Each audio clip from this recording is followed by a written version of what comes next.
you're also a YouTuber and I'm also a YouTuber. Welcome to our thing, our Collaboration. Yes. I'm featuring. Yes. Okay. Hi guys. Welcome back to my YouTube channel. I am Sigeno Femela, as many of you might know, but for those who are first-time comers, hi guys. Hello. Welcome home. Guys, I've been promising consistency in almost all of my videos, but all I want to say, guys, this year we're gonna do better. I promise we're gonna do better, but also we're gonna do as the Lord instructs, because one thing, I don't want to give you content that the Lord didn't set me out to do. And so sometimes when I am MIA, it's because I haven't gotten the release, or I am walking through a journey. There's something happening in my life that's stopping me from actually coming here and being able to do what I need to do. Whether sometimes it's fear, or sometimes it's just the fact that I'm believing lies about myself, believing lies about the content that I create. Maybe sometimes I feel like it's not worthy, or that or your cup is empty. Oh, my cup is empty. Yes. And I never want to pour from an empty cup. So that's why sometimes consistency is not able to come out. One thing that I do wish though is that when I reflect back, or when we reflect back and we remember the time that I started this channel, it will be so natural that you will also see. Maybe you're starting your channel now and you're realizing that there are times that you don't want to post, and so that's normal, and you can come back here and see those big gaps between the time that I uploaded and the time that I didn't. One thing that I want to do, I don't also want to delete any content, so I'll leave all my videos here from all the time. There's one that I started with and I'm like, yo, equality girl, and what is happening? Not good. We were trying. We're trying. Also guys, sorry from the background noise. My kids are here, but you also know that I leave those background noises because it also shows that sometimes you can't control the environment, but if you have a message, you must just make the time and appointment and just put it out there. Right here, I am Ndombi, Ndondo Mrs. T. Whatever you like, what you'd like to call me. They know me as the lady who snaps. Yes. Snapping at every topic that makes your fingers snap. Otherwise, I'm not, because I won't even speak about consistency because it's a problem. But if we post, just engage. Yes. Things are better. Yeah. We are we are in a better space, and we are here. Yeah. So what's the topic for today? So topic for today is momming, guys. Yo, we want to really unpack momming, because I became a mom first, obviously, and then Ndombi also became a mom. So we thought that a nice topic to come back with, because we also came back from that season, is momming and how we can navigate that. Also, something that Ndombi forgot to say, Mrs. Broken Crayons still color. Snap. That's me. So we really want to unpack, and maybe Ndombi, you can just start with telling us, when did you fall pregnant? How did you fall pregnant? Not graphics, not graphics. That's fine, unfiltered. Just how did you fall pregnant? Was it planned? I think was it planned because you married? So with marriage, kids come. Was it planned? And also what did you think it was gonna be before you actually were pregnant? And then we'll take it from there and we'll talk pregnancy. Maybe you can even go like that. When did you fall pregnant? Was it planned? And then when you were pregnant, what happened there? Was it a season that you expected? The things that were happening, did you think it was gonna be like that? Woo, okay. I think those were 3 questions. Yes. I don't know when I fell pregnant, but I do speculate. I think it was October. What was happening? No, we were having a sex.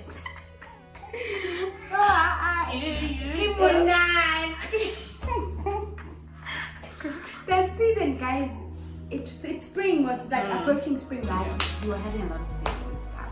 And then I think I WhatsApped you and I kept saying, I think I'm pregnant. Yes. And I kept laughing about it and stuff. And I just went to cakes.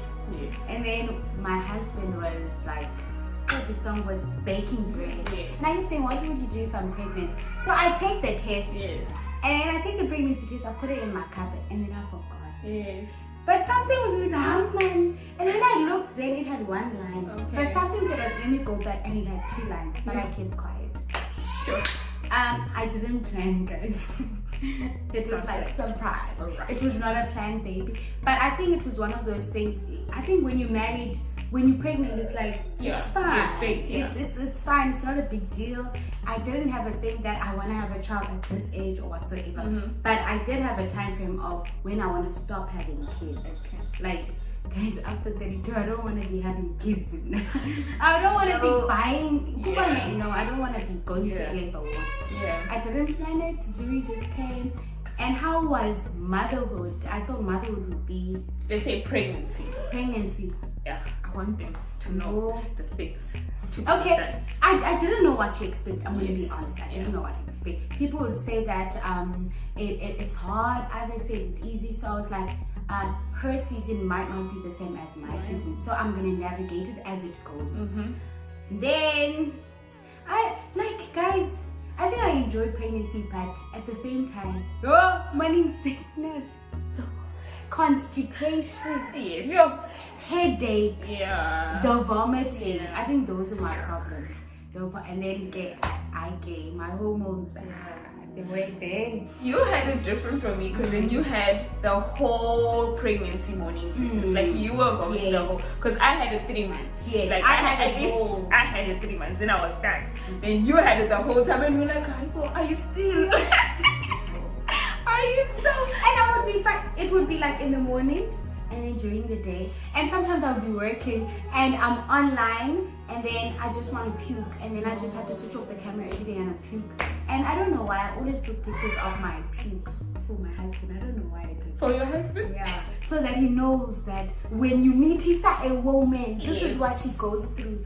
So that's how I didn't plan change. So I was like surprised. I feel like if I'm pregnant again, it would be a surprise. Like surprise. So guys, just know that wives don't contracept. Wives don't use condoms. Wives are just flexing. Wives are just being themselves.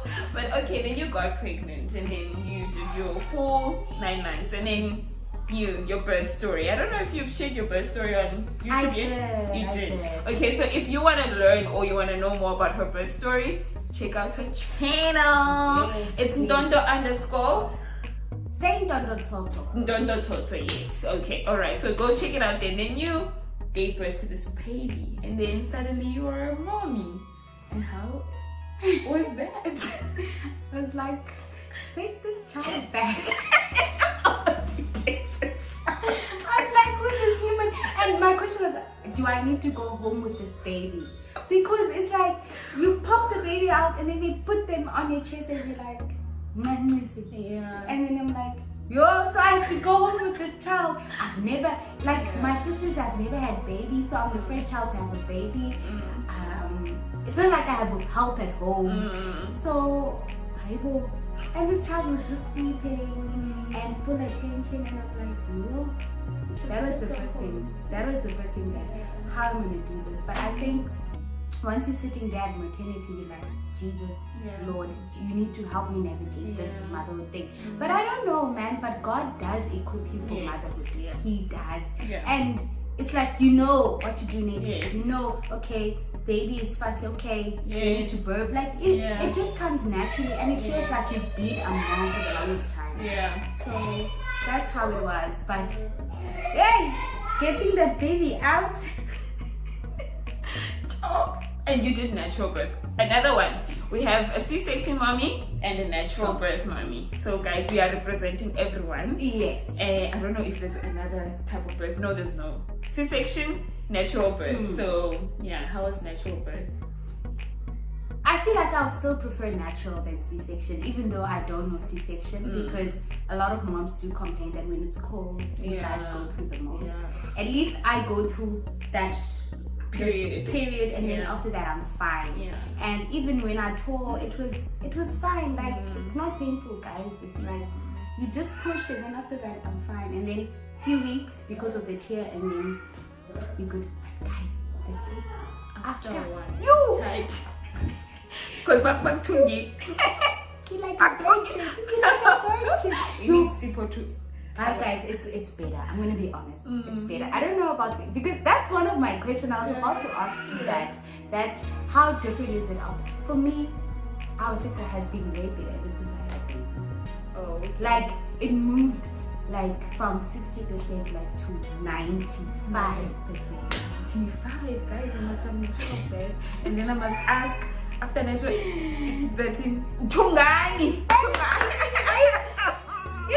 All I'll do is tell them to Tunga. But yeah, so that is the first story.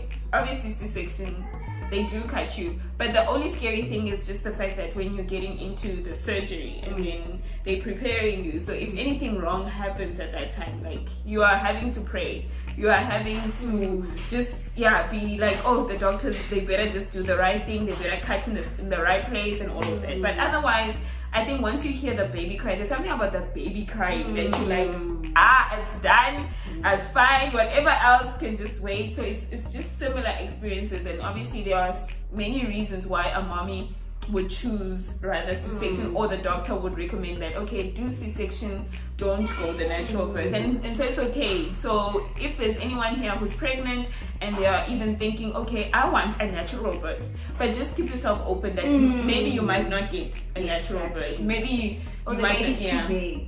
The baby is too big, yes, or something like that, yes.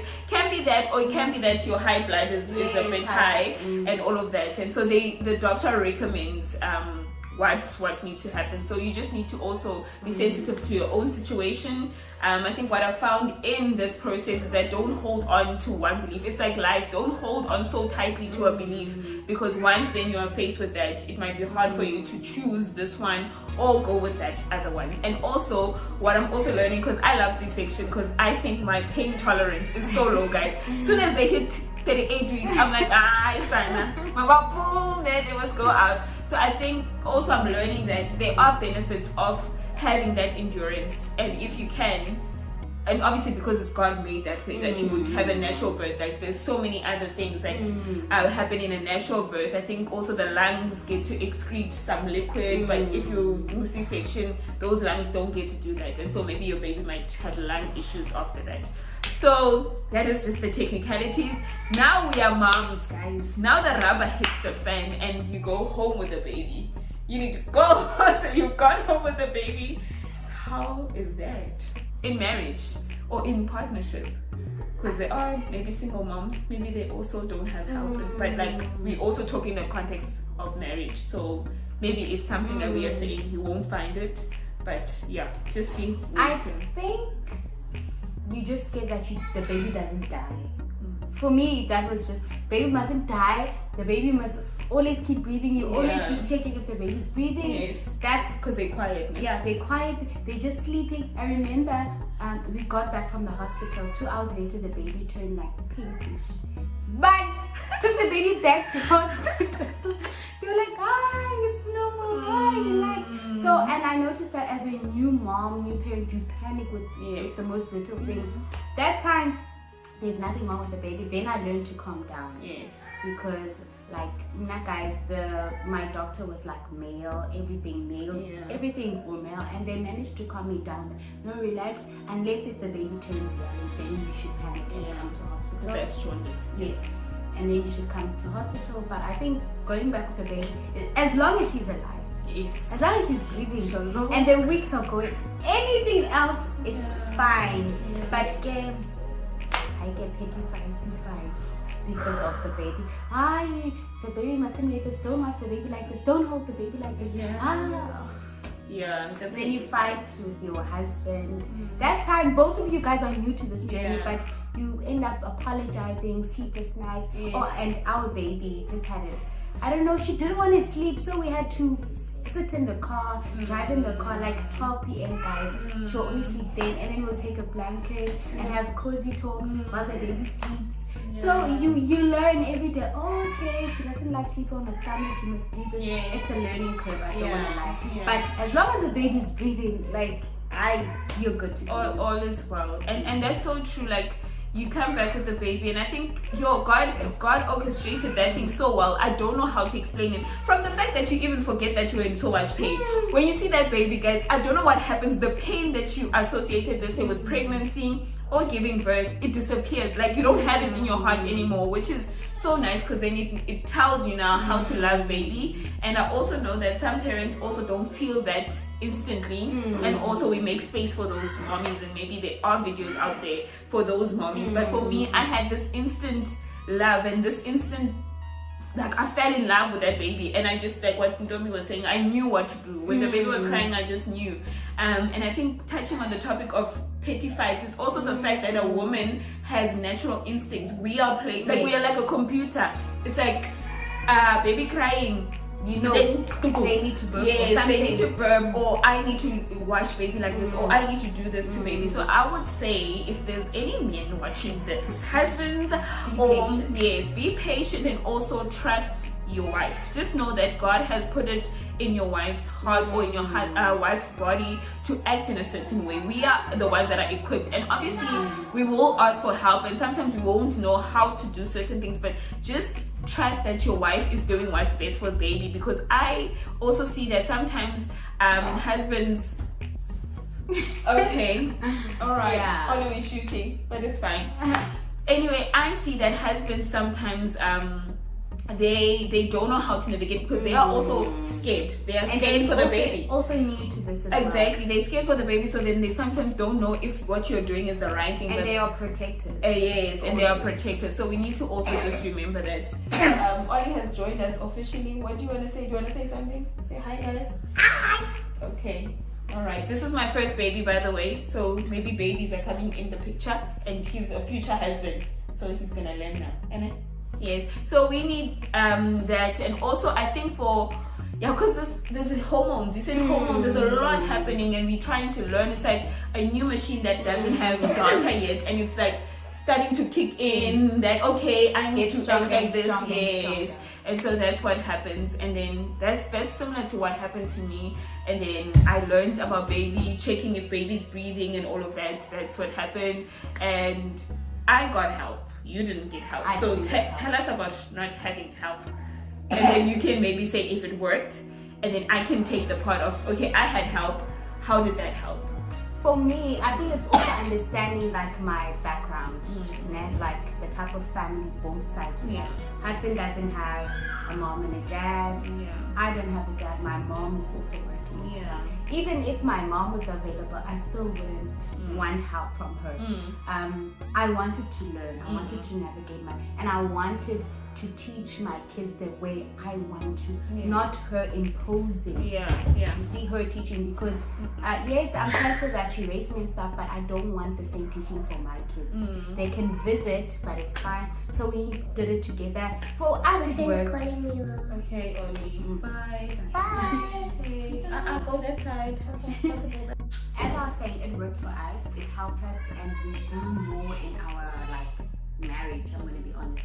The foundation just became more foundation wise, but it worked for us. If they say if I would change it, I wouldn't change it. I'm not gonna be honest.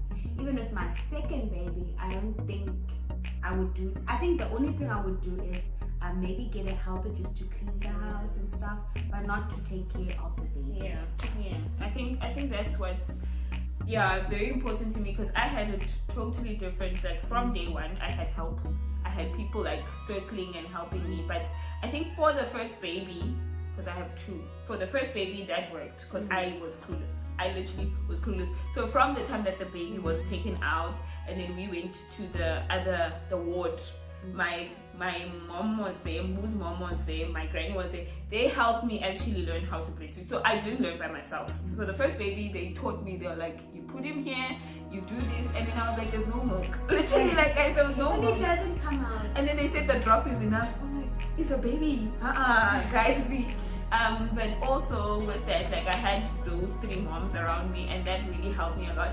And I think for me, the mental state that I was in with my first baby was different with my second baby, because with my second baby I was alone. I learned all of that, it was easy. They were like, okay, out now. Then I even went to a hospital that was a bit weird than the first experience, but I'll leave it at that. I don't want to talk about the hospitals. Was weird. Your I don't want to hospital talk about hospitals and nurses, guys. That's just another topic. And I think, yeah, we can just unpack it with a friend of ours, but we're working on that. On the hospital treatment and what they do to moms and stuff like that. So the second one was a bit different, but I had known what to do. So then, guys, you're gonna see people moving right behind us, back and forth. So don't worry, it's a home situation. But anyway, that's what happened. So then, my first one, the mental state. So I had Ollie, and that time I was having a lot of depression and a lot of mental health issues at that time that I couldn't, like, I didn't have a hold where I could be like, you know what, I am in control. And then I fell pregnant, and then even in pregnancy, obviously the hormones and all of that, they were out of control. So having help for me was really foundational and very important for that time. So I got the help from the beginning. I recommend help, guys. If people want to help, just say yes. Say yes. Say yes. Say yes. And don't say no. Say yes. But as Ntombi said, there's benefits to not having help, but at the same time there's benefits to having help. You must just check your own situation. What we always talk about, even as friends, is that yes, you must have boundaries, and you must also understand where are you. It's what you shared even today. You said, look at your own situation, look at your values, look at your own life. But we have this mistake of taking our life and then say, Untombi didn't have help, so I don't deserve help. Okay, I can do it by myself. But that time, Untombi didn't face the same circumstance that you are facing at this moment. And I have help, which is my husband. Exactly. You might be a single parent, and that's like different. Because I did ask myself, how do single parents do it? Guys, if you're a single parent, please write it down below. How do you do it? Because we need that. It's a lot. It's a lot. And really that, and what also, like sometimes if you are also mentally challenged or you're going through mental health issues, the thing about it is that sometimes you don't know how to communicate your needs, which is, it also exists with the other baby, with the second one, or with your health, with your marriage and stuff. But in that, it would help you if you are in a mental health situation that you don't have to explain to anyone, that you have other women around you that have those instincts. They know they've had babies before, so they know, okay, Usike needs to breastfeed now, Usike needs to go bath now, the baby needs this now. So you don't use your brain, but you use someone else's brain in that time. So just look at your stretch, where you are, and also be kind to yourself to say, okay, for this season I think I'll need help. For this season I think I'm okay. Because with Fulake, I was at my peak, I was exercising, like my brain was. You were exercising. And then I think that's how I feel pregnant. I'm scared of exercise and eating healthy. I don't want healthy lifestyle. Healthy lifestyle makes people pregnant. But with that, when I fell pregnant, I was fine. Even the pregnancy, it had moments, but after that, then I was like, no, I don't need that much help. And then even with that, we planned that, okay, I will get the help out of hospital, that's fine. But after that, I'm okay. Even in hospital, there was no one. My mom was not there. No one was there. It was just me and the baby. And then, my husband would come and see me every now and again. And even with that, like, it wasn't hectic the second time. Like, I would be like, no, it's fine. Like, I got this. Yes, I got this. And even at home, then we just had that few weeks, and we would alternate. So if you do have like good relationships even at home, and you have that extra help, use it. Like, use it, and also learn from other people. I know that sometimes people do tend to, what do they do to boundaries? They do this to boundaries, people's boundaries, but you must have a voice as well. So then that's what I also learned in the second one, because I had allowed some people in their first pregnancy to tell me what to do. They thought, okay, I can still tell her what to do the second one. And I was like, I got, like, it's not gonna happen. Fine, I got this. And they get so hurt. Yes, they get so hurt, but we need to navigate that. So you got help. Well, I got help, sorry, and then you didn't have help. You see, two views. C-section, natural birth. You see? And it's still hurts, and the baby boy. Exactly. Mommy. Go, mom. You see? And then the baby still grows. And I think also we did touch on this, but the petty fights, like in marriage, and I just want us to touch on that, because it can kill a relationship. And so many people have spoken about this, that when a baby comes into the picture, things tend to shift. So I don't want us to just scrape. I want us to really get into that, and also just help mommies and also daddies, and just the marriage. Like, how can a marriage thrive while we're still having these petty fights? Like, how can we, as partners, be respectful to the other partner? Like a mom understanding what the dad is going through, and then the dad understanding what the mom is going through. What would you say to that? Okay, I'm gonna speak about me, like myself and my husband. What worked for us is we kept on having big fights. I remember we had this petty fight, guys. Like the baby, when we closed the curtain, the baby would cry. So when I opened the curtain, so there's stars. So she kept on looking at those stars, and then she'll fall asleep. So for me, I was like, I'm using this. I'm using this. So he's like getting irritated with these curtains and stuff and everything. So he just like, a little curtains from me. And I was like, do I get guys? I cried. Because my hormones are high. So whatever you say, it makes me cry. So I took my baby. And then when he wanted his baby, I was like, it's my baby. I'm the one who pushed this baby out. It's my baby. So he's like, give me the baby. I was like, it's my baby. And then I sat like near the door. And then he's like, you must come and sleep. And then I was like, I'm not going to sleep next to you with my baby. With my baby. And then he's like, don't we stop having petty whatever. And I was like, I'm still hurting of how it's actually how we communicated it. It was harsh. So when I held my baby, we're in the videos, I was like, it's my baby. And I was like, I'm not gonna sleep. And I was like punishing myself, but inside I was like, I need the help. And then I remember it was 2 a.m. in the morning. He was like, we need to talk. And then he said, you need to tell me how can I help you, because now ever since you're pregnant and now you're a mom, I don't know how to help you. So I think communication is the key. And then I told him, I want help like this. I want you to do things like this. Can you please be patient with me because I'm still in pain? Can I please get you help hold the baby? And at that time I was breastfeeding, and I felt like that's just another topic. Breastfeeding for me, okay, yes, it's good for the baby and stuff, but for me specifically, I felt like it was going to lead me to postpartum depression, like depression. Like I hated it with all my heart.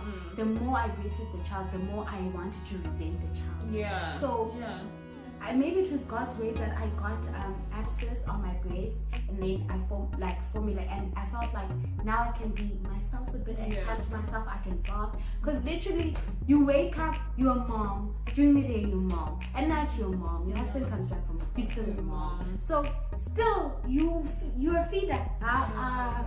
So you communicate that I feel like I'm just a mom. Like I feel like I don't want to say useless, but it feels like you're not doing anything. But he did like tell me how I can help you, and that helped. Like it is so weird that on Monday I want to be helped like this, but on Tuesday that's not going to work. I want something different. On Tuesday it could be my chair is painful, so now just feed the baby, just take. And then on the next day I'm just too emotional to feed the baby. And the next day I'm so the help, I had to communicate it every single day, and I couldn't eat certain things. I had to communicate that, and he wouldn't understand. It's just petty fights, guys. Or if we drive, must you give birth, and then I gave birth on Friday, and we left on Saturday. On Monday we had to go to the clinic. I don't know why my husband does when he drives. Humps. He doesn't. I don't shumaka. Like guys, that's how somebody taught him. I have it here, and then he would go, look, and then he didn't talk about the next 2 days. Because I was in pain. And it's not like he doesn't know. I've been telling for the whole 9 months that don't take the street. Even when I go give birth, don't take this, because the humps just are uncomfortable. So it's those petty things, but you do communicate by them. I think what's going to be so important is that we try and invite husbands also to the conversation, because I'm also thinking like, how is it for their brains? Like I'm trying to think from that point, like how is it for their brains and what is happening from their brains? Because I'm trying to think like a speed hump, and you saying you've been telling him. So then if I'm thinking about him, guys, 9 months. But sometimes we also don't remember stuff, and people tell us 20 times and 100 million. Guys, it happens. Even now I still don't like that. Actually, like Zikoni humps. But there's a specific hump. I'm sure you know that hump. It's like when you go into Strelitzia, but that hump is really steep. So why take that hump if I'm also about to give birth, and then something happened? Maybe he was mad at you. Why? Then he's probably gonna say, but that's that. And I think what you touch on is communication within like a marriage. And I think communication is so important. Like we've spoken about so many conversations where we found that communication is the glue. Like just say, and also I know it's difficult for mommies, like what I said, to say sometimes like what they need because of their mental state and all of that. So I also want to encourage mommies, as much as I'm saying speak, those around mommy, like the one that's watching now, you watching now, and you're not pregnant, but you have someone around you that's pregnant. Maybe that's why you're even watching this video about mommy. I just want to encourage you to just also seek out, like guys, there's Google now. Google what women go through. Like Google why maybe she's not talking to you. Google why maybe she's saying no. Like what are the ways that you can be of help to her without her even saying something. Like the Bible says is that we need to carry each other's burdens, and no, like sometimes God also tells us to communicate. But carrying someone's burden, you can see when someone is burdened, and you don't have to ask them about their burden. Like you can just look at the topic and then see, oh, okay, she's pregnant, she's changed, what happened? And I think sometimes in marriage or in relationships is that we take offense that does not belong to us. When our partner is not speaking to us, we think it's all about us, like, oh, it's me. So then you take your offense and now you don't have an opportunity to help. It has nothing to do with you. And I think even with moms, taking offense on the other part, like if your partner doesn't know how to help you, and maybe they're not helping you, and then you're like, yeah, you don't help me. And with even the cleaning one, you remember I was angry. He didn't want to sweep the house. And remember, guys, it's a change in norms. Usually you clean. But now we are I thinking, don't have the capacity to clean. exactly. And so we need husbands to also check. I don't know, that's why we need them here. But I need them to also think outside the box to say, okay, this person usually cleans. Why is she not cleaning? And I know she loves a tidy place. So why are we in a pigsty? What is happening? And then from there, take that and then apply it in the home, and also communicate, and also find, like, love that person. Find ways to love mommy, and find ways to accommodate. Like, really, guys, giving birth, good try. It's like doing like it's so much pain and it takes so much from you. It's like exercising times 20 type of thing. So you can just imagine, like, if it's like similar to a car accident or whatever they say. So if somebody came from a car accident and you're expecting that person, hi, communicate with me, hi, tell me what you need, hi, they need you. Okay, it happens because they're jealous. They're jealous of the baby. But I have a quick question. Maybe you're about to get to, I don't know.